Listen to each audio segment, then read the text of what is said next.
Thank you, Chair. Thanks, and can I very, very warmly welcome Eamon to the committee.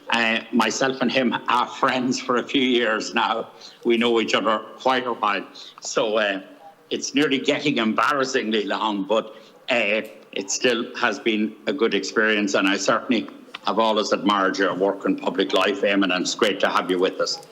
I was at the slight disadvantage, but I have read your submission, but I'm at the slight disadvantage of not having heard you or heard what you might have said additionally, as we had a vote and I was conducting the vote. But I still have read it, and there are a few things I'd just like to get said.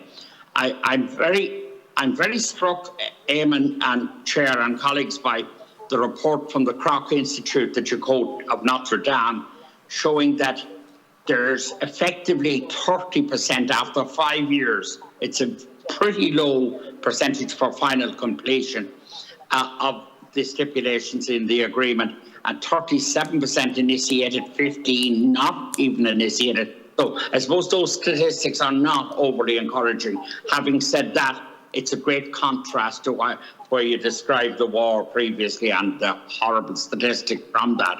Now, I want to hone in on three things that you referenced as EU concerns and obviously as your own concerns. There's, of course, the question of the killing of human rights defenders, social leaders, trade unionists, etc. And it's obviously an atrocity. It's wrong, and state violence in any situation on its people is never an acceptable modus vivendi. But I just ask you, Eamon, would you be able to point any strategy? Do you detect any willingness on the Colombian government to move? Do you sense any?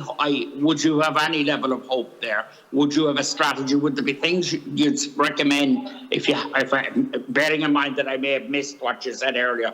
Are there suggestions you might have that we could move on that might assist that, both within our presidency of the UN, within the EU, etc.?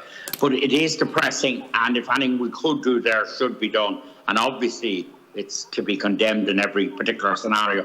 I'm interested, Eamon, in your number 3 on the illegal drugs. I mean, surely and obviously you say correctly, of course, that crime is very much interlinked with that trade. And I suppose the big requirement there is the substitution of that with normal commerce, with normal agriculture. But surely the international community would have a particular interest, from a self-interest perspective as well, in dealing with that one, Eamon. And is there more potential for the international community to get involved in trying to eliminate that problem, which is in itself is a problem, obviously, for the world, but it's a problem too in terms of violence within Colombia as it gives rise to that. And lastly, your number 4 in relation to the pandemic, it'd be interesting for us to be aware of vaccination rates in Colombia and of the impact of COVID on Colombian society. One assumes that in a society with such fragility, coming out of a shocking war and just grappling with a new peace, that the impact of the pandemic has to have been particularly awful. And how much of a setback is it really? So I know that you've been hands-on there too.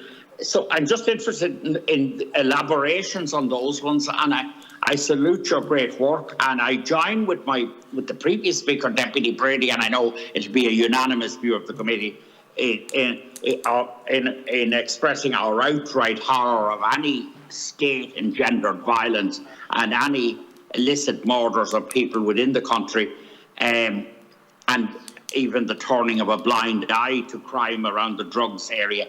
But state-perpetrated crime is a shocking deterrent to any kind of a normal society.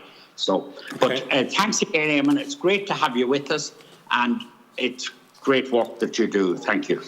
And thanks, Chair.